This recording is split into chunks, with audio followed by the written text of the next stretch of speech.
السلام علیکم ورحمۃ اللہ وبرکاتہ۔ الحمد للہ الذی کفا وسلام علی عبادہ الذین اصطفیٰ اما بعد۔ ناظرین، میں ہوں آپ کا میزبان سہیل احمد رحمانی، آپ تمام ناظرین کا آج کے اس پروگرام پوچھو تو صحیح میں پرخلوص استقبال کرتا ہوں۔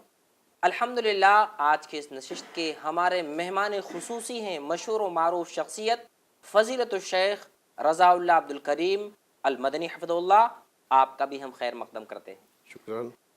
ناظرین، آپ اپنے سوالات واٹس ایپ یا ای میل کے ذریعے ہم تک بھیجیں، انشاءاللہ آپ کے سوالوں کا تشفی بخش جواب دیا جائے گا۔ ہمارے پاس واٹس ایپ اور ای میل کے ذریعے کچھ سوالات آئے ہیں، ہم شیخ سے ان سوالوں کے جواب لیتے ہیں۔ ہمارے پاس ایک سوال ایک بھائی نے کیا ہے جو کہ سہارنپور کے رہنے والے ہیں۔ علی بھائی کا یہ پوچھنا شیخ کہ کرامات کی کیا حقیقت ہے، کیا کرامات سے عقیدے ثابت ہو سکتے ہیں؟ الحمدللہ والصلاۃ والسلام علی رسول اللہ۔ کرامت، جی معجزہ، جی خرق عادت، یہ کئی الفاظ ہیں جو عام طور پر استعمال کیے جاتے ہیں۔ اگر کوئی ایسا کام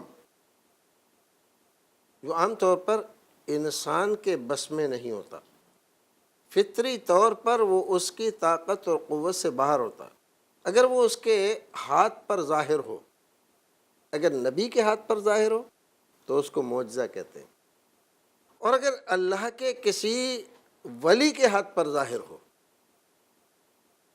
تو اس کا نام کرامت ہے۔ کرامت، جی اسی کو خرق عادت کہتے ہیں۔ خرق عادت کا لفظ عام بولا جاتا ہے لیکن بہت کم لوگ اس کو سمجھتے ہیں۔ خرق عادت کا مطلب ہے عادتاً انسان جو کام کرتا ہے یا جن کاموں کے کرنے کی صلاحیت اس کے اندر ہے، اس سے ہٹ کر، اس کے خلاف، اس کے برخلاف وہ کوئی کام کر دکھائے، یہ ہے خرق عادت۔ اب اگر یہ نبی کے ہاتھ پر ہو رہا ہے معجزہ، ولی کے ہاتھ پر ہو رہا ہے کرامت، اور کسی کافر مشرک کے ہاتھ سے ظاہر ہو رہا ہے تو اس کا نام استدراج ہے۔ ایسا نہیں ہے جی کہ کافر و مشرک کے ہاتھ پر خرق عادت کا ظہور نہیں ہوتا، وہاں بھی ہوتا ہے، لیکن اس کا نام اس وقت کرامت نہیں ہوتا، استدراج ہوتا ہے، شعبدہ ہوتا ہے، نظر بندی ہوتا ہے، جادوگری ہوتا ہے، کچھ بھی نام اس کا رکھا جا سکتا ہے۔ اب آپ نے پوچھا کرامت کے بارے میں، کرامت برحق ہے، یہ ایمان کے سلسلے میں، عقیدے کے سلسلے میں بہت اہم چیز ہے۔ جس طرح سے نبی کے معجزے کا انکار بدعقیدگی ہے، ایسے ہی ولی کی کرامت کا انکار یہ بھی بدعقیدگی ہے۔ لیکن یہ ضروری ہے کہ جس کے ہاتھ پر کرامت ظاہر ہو رہی ہے وہ ولی ہو۔ ایک بات اور بتاؤں، ولی کے لیے یہ ضروری نہیں ہے کہ وہ کرامت ظاہر کرے، جی تبھی ولی بنے گا۔ جب تک کوئی کرامت اس کی ظاہر نہ ہو اس کو ہم ولی نہ مانیں، یہ ضروری نہیں ہے۔ بہت سارے اولیاء کرام ایسے گزرے کہ زندگی بھر میں ایک کرامت بھی ان سے ظاہر نہیں ہوئی لوگوں کی نظر میں،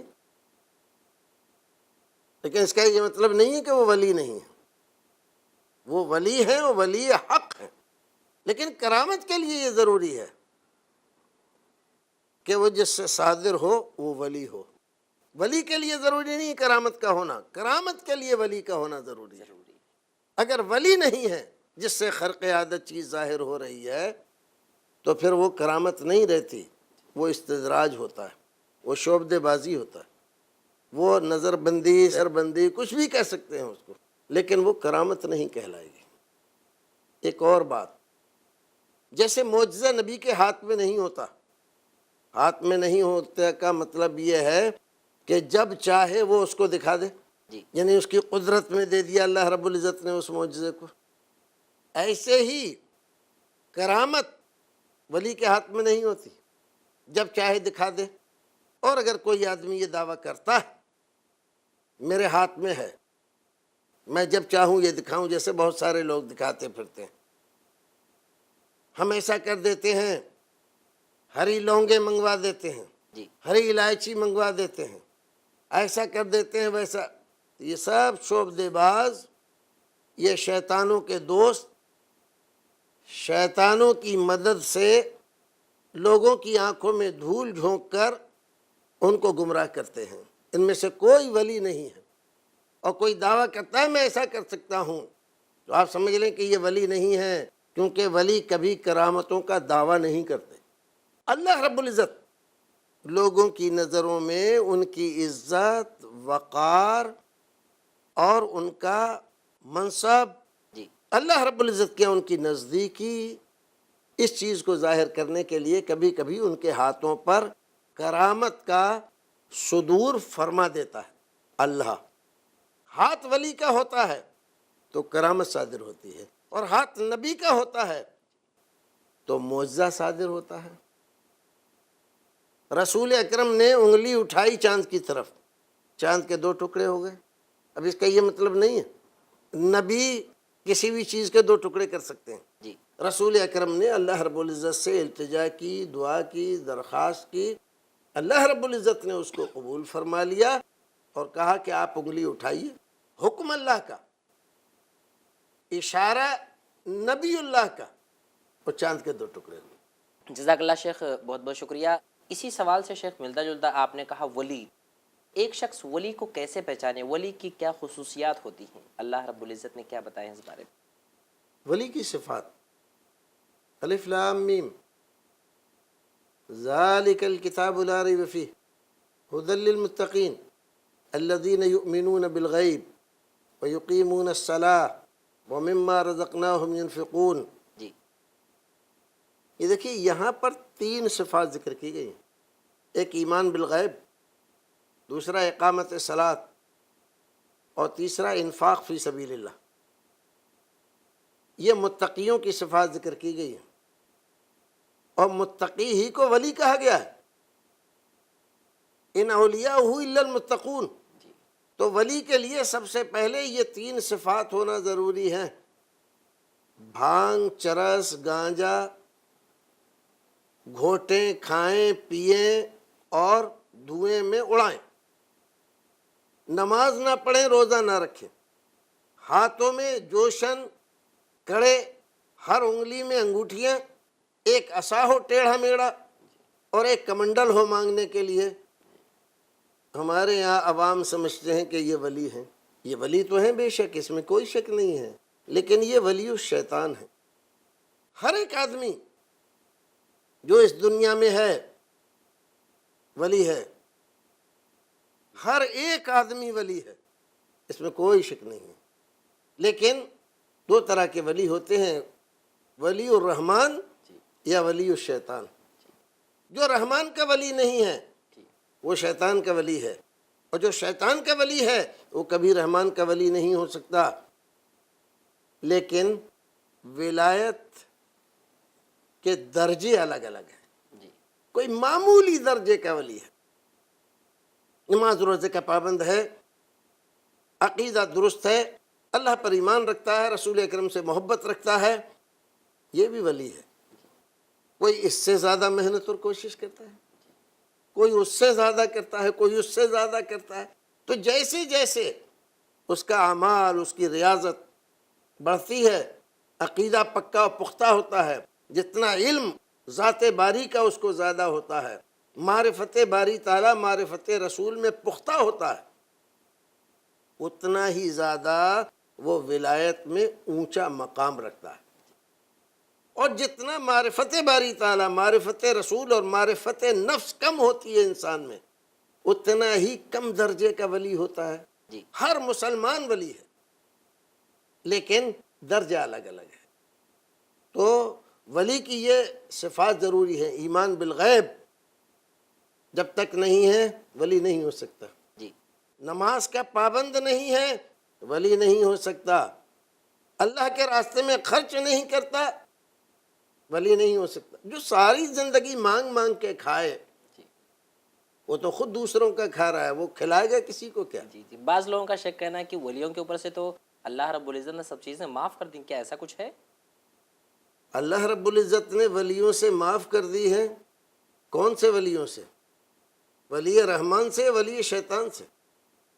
اللہ رب العزت اپنے نبی سے فرماتا ہے، نبی نبی محترم صلی اللہ علیہ وسلم، ہمارے نبی، نبیوں اور رسولوں کے سردار، سید الاولین والآخرین، ان کے لیے فرماتا ہے وَاعْبُدْ رَبَّكَ حَتَّى يَأْتِيَكَ الْيَقِينُ.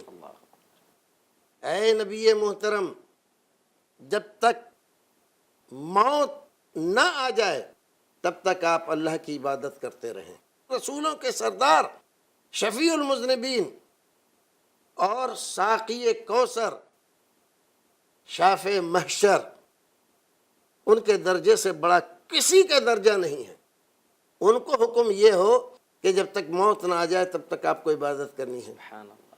اور یہ چھوٹے چھوٹے لوگ جن کا ایمان درست نہیں، جن کا کلمہ درست نہیں، جن کی طہارت درست نہیں، جو طہارت کے مسائل تک نہ جانتے ہوں، وہ یہ دعویٰ کریں کہ اللہ رب العزت نے ہم پہ روزہ نماز معاف کر دیا ہے. اللہ نے نہیں کیا، شیطان نے کر دیا.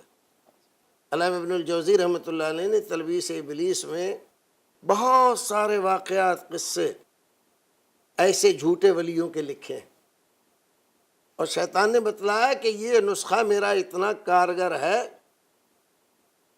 کہ اس نسخے کے سامنے کوئی نہیں ٹھہرتا.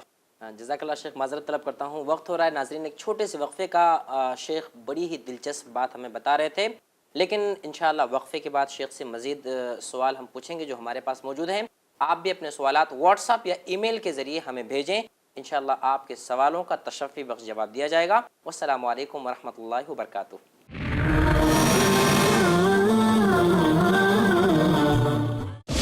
ہر نشانی ظاہر ہوگی. پوری دنیا کے اندر حالات بڑی تیزی سے بدل رہے ہیں، تو یہ ہمیں کس بات کی طرف اشارہ کرتا ہے؟ دراصل حالات کی یہ تبدیلی اشارہ ہے قیامت قریب ہے. ہر علامت سامنے آئے گی. قیامت کی نشانیوں سے مراد وہ بھیانک واقعات ہیں جو آخری زمانوں میں رونما ہوں گے. قیامت سے پہلے جانیے شیخ مصطفیٰ اجمل مدنی سے ہر منگل رات 8 بجے صرف i+ ٹی وی پر. بہتر زندگی کے لیے اپنے DTH اور کیبل آپریٹر سے آج ہی سمپرک کریں. Free to year.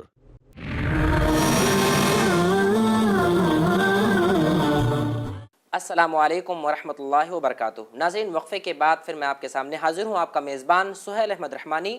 آپ کے بھی سوالات واٹس ایپ یا ای میل کے ذریعے ہمیں بھیجیں، انشاءاللہ آپ کو تشفی بخش جواب دیا جائے گا. واٹس ایپ کے ذریعے ہمارے پاس ایک سوال آیا، شیخ محترم سے ہم پوچھتے ہیں. السلام علیکم، میرا نام آصف، میں بمبئی سے بول رہا ہوں. قرآن یا آیتیں واٹس ایپ پہ SMS بھیج سکتے ہیں کیا؟ موبائل کے ذریعے قرآنی آیات بھیجنا یہ کیسا ہے؟ بھائی نے سوال کیا ہے ممبئی سے. دیکھیے، اگر ضرورت محسوس ہوتی ہے اور دین کی نشر و اشاعت کے جذبے سے تو آپ بھیج سکتے ہیں، اس میں کوئی حرج نہیں ہے. اور بہتر ہے کہ اگر آپ اس میں کچھ حرج محسوس کر رہے ہیں تو عربی متن نہ بھیجیں، سورت کا نام، آیت کا نمبر لکھ کر اور اردو ترجمہ آپ بھیج دیں. ورنہ متن بھی اگر بھیجنے کی ضرورت محسوس ہوتی ہے تو متن بھی بھیجیں، اس میں کوئی حرج نہیں ہے. بعض لوگ کہتے ہیں شیخ کہ ہمارے موبائل میں ایک ڈیلیٹ کا ڈبہ ہوتا ہے، جب اس کو ڈیلیٹ کر دیتے تو کچرے کے ڈبے میں چلا جاتا ہے، اور وہ لوگ ایسی حدیثیں بتاتے ہیں کہ قرب قیامت میں ایسا ہوگا کہ قرآن کو مٹایا جائے گا. تو یہ سب کیا ہے شیخ؟ آپ اس بارے میں ہمیں رہنمائی کریں. محض توہم پرستی ہے اور کچھ بھی نہیں ہے. آپ یہ جانتے ہیں موبائل میں جو کچرے کا ڈبہ جی دکھائی دیتا ہے یہ اصلاً کچرے کا ڈبہ نہیں ہوتا، ہماری اسکرین سے اس چیز کو ہٹا دیتا ہے، اور حقیقت میں وہ معلومات اس کے اندر موجود رہتی ہے، اور جب چاہیں ہم اس کو نکال سکتے ہیں دوبارہ. لیکن ہماری نارمل جو پہنچ ہے اس سے تھوڑا وہ باہر ہوتا ہے، اس کو چھپا دیا جاتا ہے. جی پھر یہ اصلاً کچرے کا ڈبہ نہیں ہے، محض مانوی ہے، اور اس سے کوئی فرق نہیں پڑتا. نہ تو ہمارا مقصد قرآن کی توہین ہے، نہ اس کی تذلیل ہے، نہ اس کے سلسلے میں دل میں دماغ میں کوئی ایسا جذبہ ہمارے ہے تعظیم قرآن، احترام قرآن ہمارے دل میں، ہمارے دماغ میں، ہمارے عقیدے میں پیوست ہے۔ ہم محض اسی قرآن کی تعلیم اور تبلیغ کے جذبے سے دوسرے آدمی کو ہم یہ چیز بھیج رہے ہیں۔ جی اگر اس کو مٹانا مقصود ہوتا تو بھیجتے ہی کیوں، اس کی نشر و اشاعت ہی کیوں کرتے ہیں؟ جی تو یہ محض وہم ہے۔ اس وہم کے چکر میں پڑھ کر ایک بہتر کام دین کا، تبلیغ کا بند نہیں کرنا چاہیے۔ ایک سوال واٹس ایپ کے ذریعے ہمارے ایک بھائی نے کیا ہے۔ السلام علیکم شیخ، میرا یہ سوال ہے، کیا حدیث محفوظ ہے؟ کیا ہمارے لیے قرآن کافی نہیں ہے جو ہم حدیث کی طرف اتنی محنت کرتے رہتے ہیں؟ السلام علیکم۔ جی شیخ، آپ نے سوال سنا کہ کیا حدیث محفوظ ہے؟ اور کل کو کوئی آدمی یہ کہے کہ کیا قرآن محفوظ ہے، جی جی جی کیا کہا جائے گا؟ اس میں کیا شک ہے؟ جس آدمی نے حدیث کا علم پڑھا نہیں، حدیث کو کس طرح سے محفوظ رکھا گیا جی اس کے بارے میں علم حاصل کیا نہیں، محدثین کرام کی خدمات اس کے سامنے آئی نہیں، اور بے نظیر علم، علم جرح و تعدیل، علم اسماء الرجال، جی اس کے بارے میں کچھ بھی جانتا نہیں، اور وہ آدمی یہ کہے کہ حدیث کے سلسلے میں کیوں محنت کی جائے اور کیا حدیث محفوظ ہے، جی یہ محض اس کا وہم نہیں بلکہ یہ شیطان کا ایجنٹ ہے۔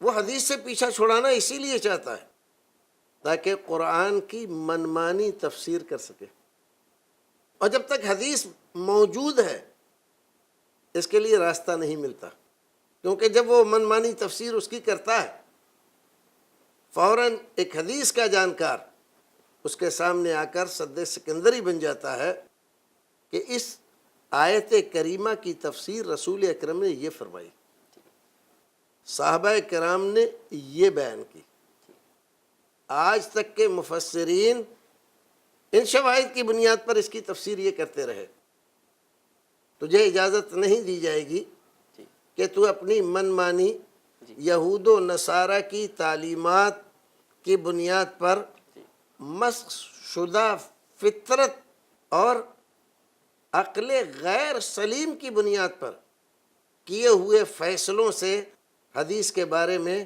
کوئی نامناسب کلمہ یا جملہ کہے۔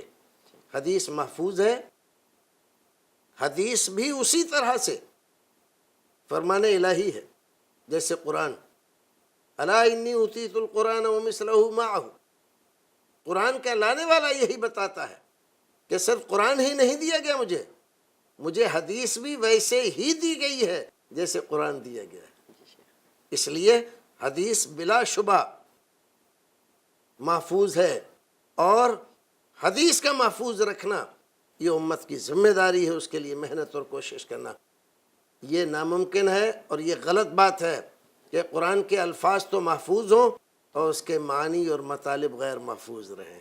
جب اللہ رب العزت نے وعدہ کیا ہے اِنَّا نَحْنُ نَزَّلْنَا الذِّكْرَ وَإِنَّا لَهُ لَحَافِظُونَ، تو اس آیت کریمہ میں صرف الفاظ کی حفاظت کا وعدہ نہیں کیا، معانی اور مطالب کی حفاظت کا وعدہ بھی ہے۔ تو الفاظ اگر محفوظ ہیں تو اس کے معنی اور مطالب بھی محفوظ ہیں، اور معانی اور مطالب حدیث متعین کرتی ہے۔ جزاک اللہ شیخ۔